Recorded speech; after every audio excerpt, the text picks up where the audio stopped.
warahmatullahi wabarakatuh. Izin memperkenalkan diri, nama saya Muhammad Rizky Rangga Kusuma, NPM 19.133, kelas C, mata kuliah Sosiologi Hukum, dengan dosen pengampu, dosen terkait, yaitu Sobele Wiono, selaku dosen Sosiologi Hukum. Oke, kali ini saya ingin membahas mengenai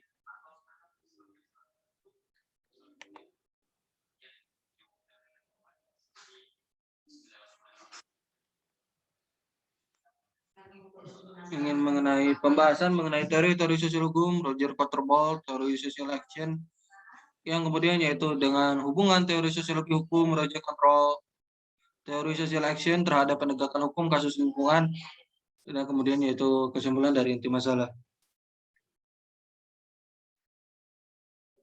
Oke, yang pertama, pembahasan mengenai teori sosiologi hukum, Roger Catterall, yaitu teori sosial.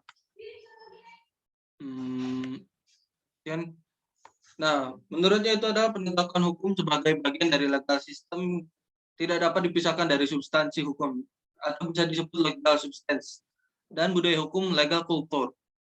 Roger Cottrell dari University of London telah mengkaji terhadap hubungan hukum dalam instrumen perubahan sosial.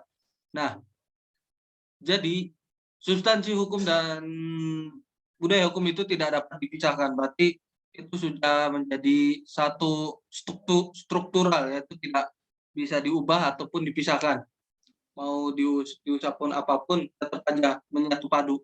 Hal ini sejalan dengan pendapat William Evans.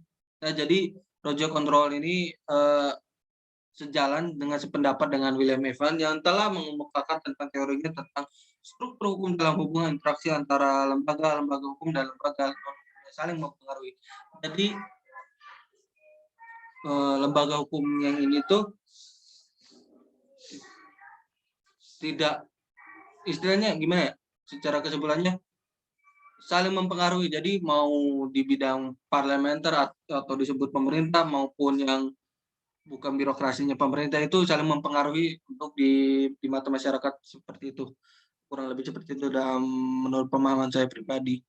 Kemudian yaitu saya ingin membahas yaitu hubungan teori sosiologi hukum Roger Control dengan teori social action terhadap penegakan hukum kasus lingkungan. Oke.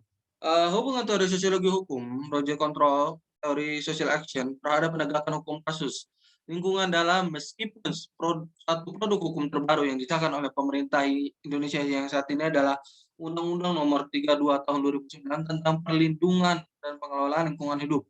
Dalam artikel ini selanjutnya disebut UU PLH, yang itu dapat mempengaruhi interaksi lembaga hukum dan lembaga non hukum yang saling berkesinambungan. Jadi meskipun